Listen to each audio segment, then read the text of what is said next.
민주주의는 어떤 측면에서는 정당 정치에 대한 존중 이런 것들을 통해서도 실현됩니다. 반대로 독재는 정당을 지배하려고 합니다. 또 야당을 배제하려고 하죠. 어떤 정당의 자율성도 저는 여당을 통해서 찾기 쉽지 않다 이렇게 봅니다. 당대표부터 용산 뜻대로 결정나는 모습들을 보여줬고, 저는 저 사진 하나가 모든 걸 보여줬다 이렇게 생각합니다. 총선 앞두고 약속 대련하는 듯 이렇게 감춰지고 있지만, 총선이 지나면 정말 저런 과정이 지속되면 나라가 되게 위태로워진다. 검찰 독재가 전면화될까 봐 걱정된다 이런 말씀드립니다. 저는 이거 정치적인 공방으로 보일 수 있기 때문에 다른 측면에서 좀 말씀드리겠습니다. 정당 정치를 정말 존중한다면 여당은 물론 야당과도 대화해야 되지 않겠습니까?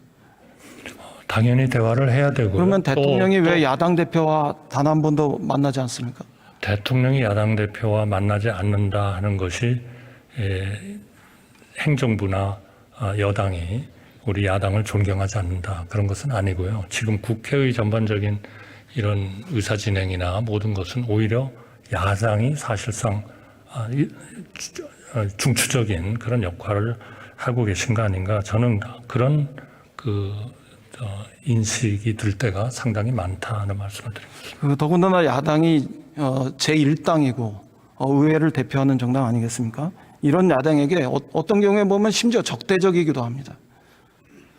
야당을 겨냥해서 종북주사파, 반국가 세력, 반헌법 세력 이런 것들로 매도하다시피 하고 있는데, 이런 거는 정당 정치, 야당에 대한 전면 부정 아닙니까? 제가 총괄하는 우리의 장관들이나 국무위원들은 정말 열심히 상임위원장님들 또 의원님들과 논의를 많이 하고 있고요. 또 실제로 그렇기 때문에 여러 가지 평가가 있습니다만, 저는 지난 한 2년 동안 저희가 많은 것을 이뤘다 이렇게 생각합니다. 그 어려운 그런 과정에서 우리가 본예산 두 번, 그리고 추경예산 한 번을 타협에 의해서 또 조정에 의해서 그렇게 해결을 했고요. 또 그거 말고도 여러 범죄에 있어서도 저는 야당과 여당이 정말 허심탄회하게 얘기를 많이 했다 이렇게 생각합니다. 제가 한 가지만 분명히 지적합니다. 멀쩡한 사람 빨갱이 만들기. 이것은 한국 독재가 가장 지독했던 그런 특징적인 모습 중에 하나입니다. 군사 독재에 이어서 검찰 독재가, 윤석열 정부가 한국 독재의 가장 못된 DNA를 그대로 물려받았다는 이런 고백이 아니길 바랍니다. 그 다음에 이렇게 야당을 무시하고 국회를 무시하면서 윤석열 정부가 정말 잘한 거는 뭐라고 생각합니까? 의원님께서 여쭤보시니까 상당히 좀 쑥스럽습니다만, 저희가 잘한 것은 많습니다. 우선 첫째는 국가의 안보를 튼튼히 했다 이렇게 생각하고요. 한미 동맹을 정말 강화하고 또 우리와 국제사회에서 협력을 해야 하는 그러한 일본과 관계를 정상화했습니다. 쉽지 않았습니다. 그러나 그런 와중에도 여러 단계에서 저는 우리 야당이 충분히 이해해 주시고 협조해 주셨기 때문에 가능했다, 저는 그렇게 생각하고요.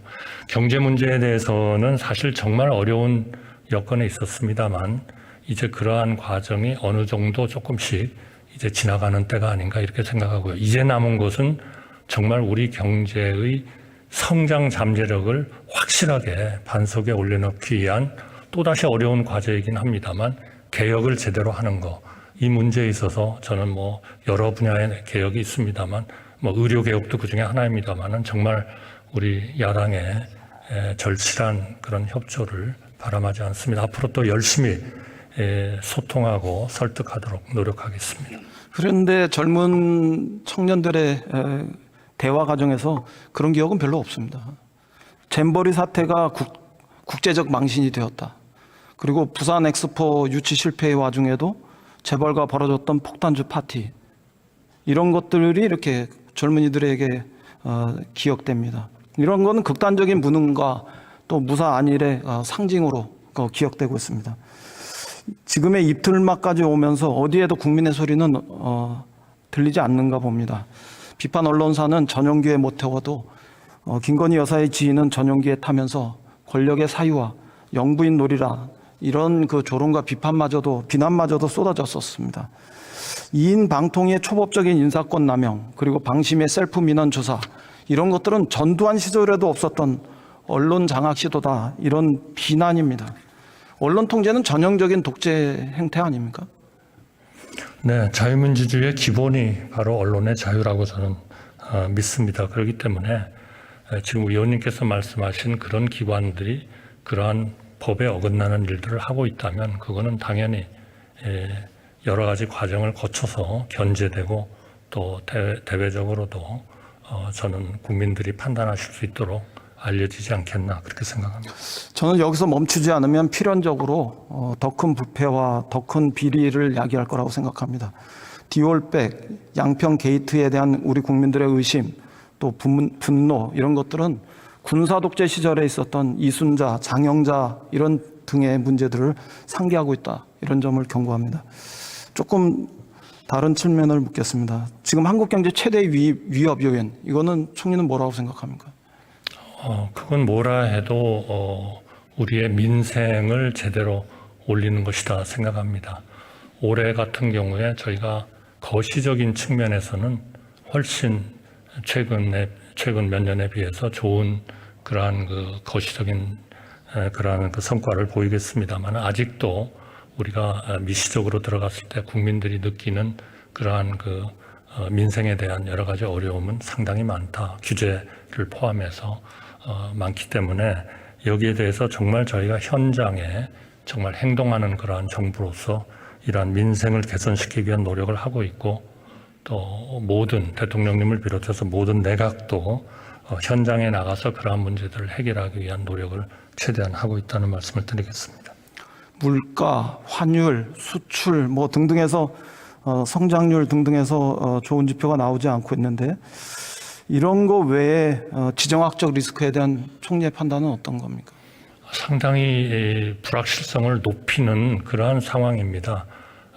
뭐 우크라이나 전쟁도 아직도 끝나지도 않았을 뿐만 아니라 점점 더 좀 그런 복잡한 상태로 들어가고 있고요. 또 중동 문제, 홍해에서 일어나는 문제, 또 미중 간의 문제 이런 것들이 또 우리 대한민국이 처해 있는 여러 가지 또 그러한 지정학적 문제가 있기 때문에 이런 문제에 대해서도 역시 중요한 것은 우리가 좀 확실하게 이러한 외교 정책에 있어서 우리 양당 간에 좀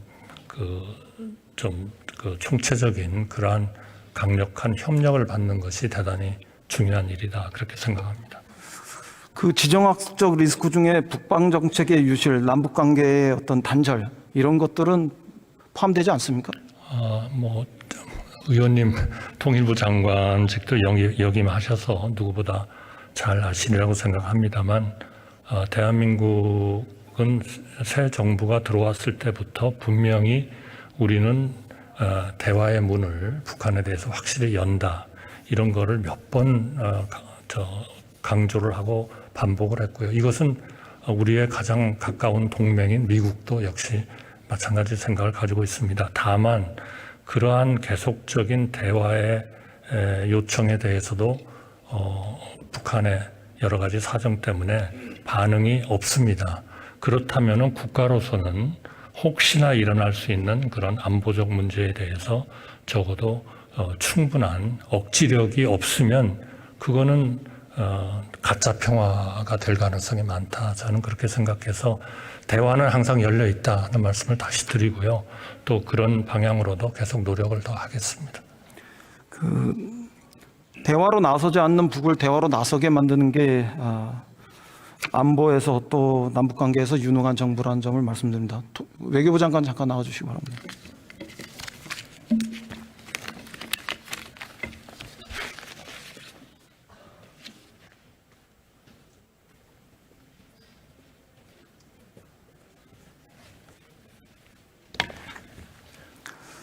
좀 너무 기계적으로 단적으로 얘기해서 맞을지 모르겠습니다만 중러와의 관계가 멀어지니까 한미일 관계를 강화해서 그 공백을 메우고자 한다. 뭐 이런 취지도 있는 것 같습니다. 지금 한미일 협력은 정상적으로 강화되고 있습니까? 굳건합니까?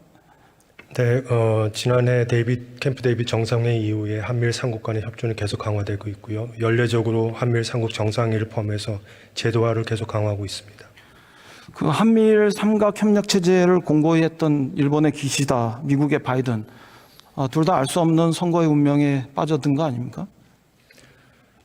한미 동맹은 미국 내에서는 초당적인 지지를 받고 있기 때문에 미국 행정부 교체 관계없이 계속 발전될 수 있다고 생각하고요. 그럼에도 불구하고 트럼프 정부에서 바이든 정부로 또 그 이전 정부에서 다시 그 트럼프 정부로 이렇게 가는 과정들은 정책에 큰 변화들이 있는데요. 지금 올해 미국 대선이 이제 본격화됨에 따라서 저희 외교부와 현지 공간에서도 긴밀한 협업을 통해서 관련 동향을 계속 예의주시하고 있고요. 그리고 선거를 넘어서까지 내다보면서 준비를 하고 있습니다. 당연히 그래야 되겠죠. 그런 미국하고 중국도 다시 다양한 채널의 대화가 있고, 일본도 중국과 교류를 시작하고 있고, 북도 조만간 더 적극적으로 북중 관계를 개선할 것 같은데, 여기서 한국만 가만히 있으면 정치적인 외교적인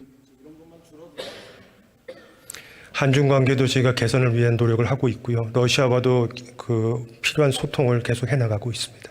핵심적으로는 다자 외교를 다시 복원하는 것이 어떠냐, 이런 지적에 대해서는 어떻게 생각하세요? 다자 외교요? 북핵 문제 말씀하시는 겁니까? 북핵 문제뿐만 아니라 한미 동맹 중심에서 그거는 또 그거대로 튼튼히 하면서도 발전시켜 가면서도 다시 다자 외교의 폭을 넓히는, 그래서 중러와의 관계 개선이라든가 또 남북 관계의 관계 개선이라든가 이런 것으로 나서는 것이 바람직하다, 이런 지적에 대해서 현재도 양자 외교 외에도 다자주의 외교도 계속 저희가 적극적으로 하고 있습니다.